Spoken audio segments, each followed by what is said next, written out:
ਤੇ ਇਥੇ ਸਾਰੇ ਹੀ ਸੀਸ ਝੁਕਾਉਂਦੇ। स्वागतम महाराज स्वागतम शुभ स्वागतम शरणागतम महाराज स्वागतम। प्रेमी बंधु,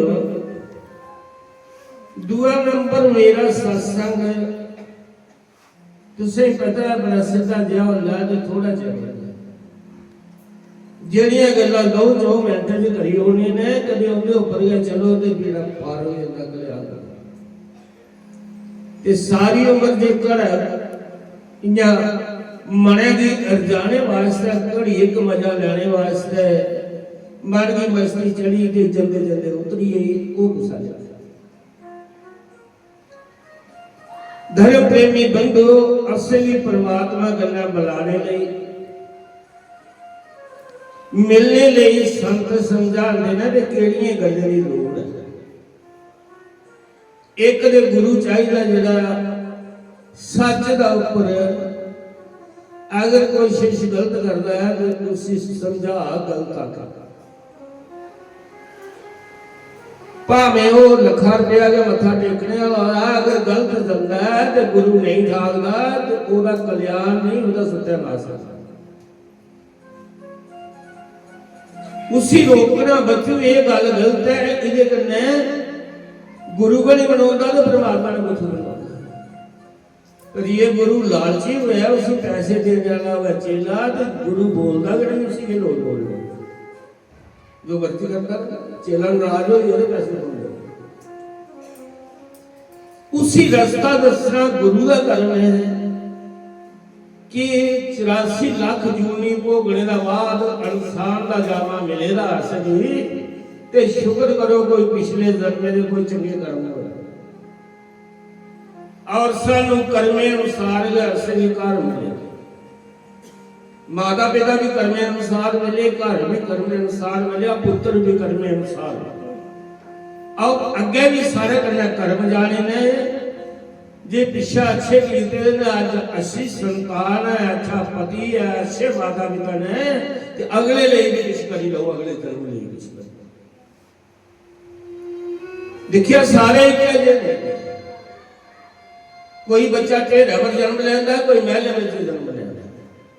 जन्म परमात्मा का, जन्म की छोड़ो, जन्म कदे पार्थ आई जा परमात्मा की मिलने से भक्ति चलती जा तो उसी जन्म आखदे। इयां जिन्हें मर्जी जन्म हो जाने चली जान, खरे अगे किन्ने होई इन्हां दे किन्ने होर होई जाने ने, उदा जून गणी कुर्ची जा साढ़े कोल इंसान दा जावांगा परमात्मा खोई ले ते इंसान दी पशु लग परमात्मा दा तबाद। संत समझाते, गुरु समझाते, जे परमात्मा की मिलना है तो सारे वाला पहला तुझे अपने धर्म पर चलने पड़ना है। परमात्मा की धर्म है जरा वो प्यारा है, जिस वक्त धर्म है उधर का भगवान होता है। तुसे महाभारत भी दिखिया ते गीता भी पढ़ी, भगवान किस वक्त है जिधर धर्म कराला आले त्रियाए का मरदा है तो तू सत्संग चलिए जाओ तो धर्म नहीं है तुंदा धर्म है। पहला पानी पिलाई आओ, उसी पूछी आओ, जे वो आखदा है तो जाओ, समा है तो जाओ, नहीं तो राम राम अपने मन च आखते रहो परमात्मा राम। लेकिन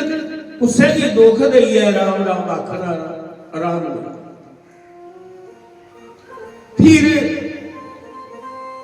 जे कोई सत्संग भी बड़े जा, मंदिर भी बड़े जा, रोज जा, भजन गा, काम करे कमते ते मंदिर बाहर लाता कदे नहीं लाता। आदा पहला धर्म का पालन कर। फिर कर्म क्या है? पतिव्रता धर्म का पालन करना, सस सहुरे की सेवा करनी, पहले माता पिता की करनी, फिर सस सहुरे की सेवा और फिर परमात्मा की भक्ति भी करनी। जे समा नहीं मिलता तो मन में चाहते रहो। और धर्म प्रेमी बंधु जेरे आखते छोड़ी छाड़ी है परमात्मा की, परमात्मा ने पक्षी हो जाना वो भी हो जाता वो जाता पहला धर्म का पालन करे अपने सारे धर्म जीवन दे निभाए पहला धी वाला फिर नूंहां वाला फिर ससू वाला फिर ससू सौरे की सेवा वाला फिर परमात्मा की भक्ति वाला परमात्मा की भक्ति करना भी डूंगे में चली जाना कि जिस वेला परमात्मा मिली जा जिस वेला परमात्मा मिली जा तो फिर सारे रिश्ते तोड़ियों ने फिर कोई पति नहीं कोई पुत्र नहीं है कोई जीव अपना रिश्ता कोई भी नहीं पर कुल्ला खत्म करना जिस वेला परमात्मा की पाई लाई इयां गले ना 4 दिन सत्संग सुने धराली छोड़ी उड़े वाले बच्चे नहीं पता बने तो कोई नहीं जिस वेला परमात्मा मिल जा ब्याह प्याखना त्यागी उदो साथ भगवान कृष्ण ने स्वयं उपदेश देते रहे जिस वेले भगवान कृष्ण ने रात रची दे गोपियां की बुलाया गोपियां आईया सारी रात घर कितनी लम्मी हुई जिला मन भरोचिया लो हुई गोपियां अपने अपने घरे ही चलिया ते भगवान कृष्ण ने बिठाया उन्हें आख्या तुस अपने घर वाले की छुड़ी है गोपियां बहुत दियां गोपियां बुजुर्ग माता भी हो हैं जवान भी है ग्वाल काल है वो भी गोपियां ग्वाले पाते करते पर उस जगह विच गोपियां ही गावे का देश जिले राज कर शिव जी भगवान गया गुड़िया ने गया फिर रसोई नहीं रह सकिया शिव भगवान दर्शन करते और धर्म प्रेमी बंधु जिले जान लगिया तो भगवान कृष्ण बोलिया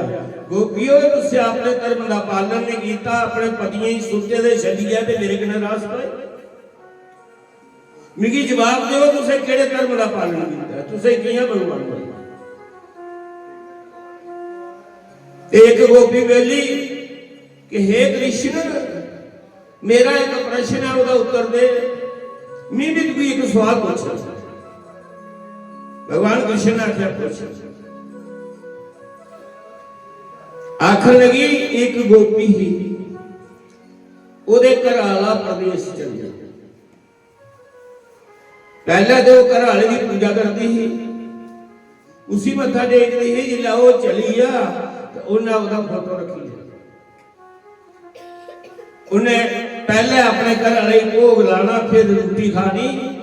ओदी पूजा करनी भगवान कृष्ण बोलिया फिर क्यों होया उन्हें कहा फिर क्यों ना एक साल बाद उसका पति आई है ते दरवाजे का वारा आवाज मारता मैं दरवाजा खोल ते घरवाली जड़ी वो गोपी है ओदे घरवाली वो उदी का पूजा करने की फोटो है वो बाहर आवाज मारा हे कृष्ण उस गोपी ने पूजा करते रहना चाहिए अपना नित्यनेम पूरा करना चाहिए या उन्हें दरवाजा खोलना चाहिए क्या करना चाहिए मेरे जवाब ते भगवान कृष्ण बोलिया गोपी जिस वेला असली पति मिली आ तो उस वेला नकली पति छोड़ी उड़ो वो जरा फोटो आ वो नकली है ते असली जरा बाहर खड़ोते दा है उन्हें आख्या उहे मेरा प्रश्न है मिगी असली तू मिली है नहीं भगवान विष्णु ते पति मेरा पीछे रही है मैं तागा त्यागी है दे दी दास विच जिस वेला भगवान मिली जा उस वेला पुत्र भी त्यागी लो सब त्यागी लो पर जिन्ना चेर नहीं भगवान मिलना जे सत्संग सुना दियो तो उन्हें ही त्यागी होड़ियो तो भगवान नहीं जरा पहले उनकी सेवा करनी बच्चे का पालन पोषण करना घर वाले की रोटी देनी फिर सत्संग जाना फिर परमात्मा खुश होता है ते जे करो घर वाला बाहर दरिया है तो तू सत्संग जाओ मना नहीं करता मैं जाना लेकिन घर वाले भी पानी शानी पुछिए उसी पुछिए जाओ जो नहीं जान देता अपने मन में राम राम आखो कोई नहीं दिखाना कोई क्या काम भी करते रहो राम राम भी करते तो जिस वेले घर वाला नहीं ठाकता कोई तुम्हारे जितनी लियाकत आई ही है घर वाला आपे आखदा बड़ी लोके जा की कोई फर्क पेदा सत्संग जाने का तेरे सुभाव च फर्क है तेरे जीवन चरित्र च फर्क है तेरी बोल चाल च फर्क है मैं तेरे पर कोशा और वो तू रोज जा सत्संग फिर क्या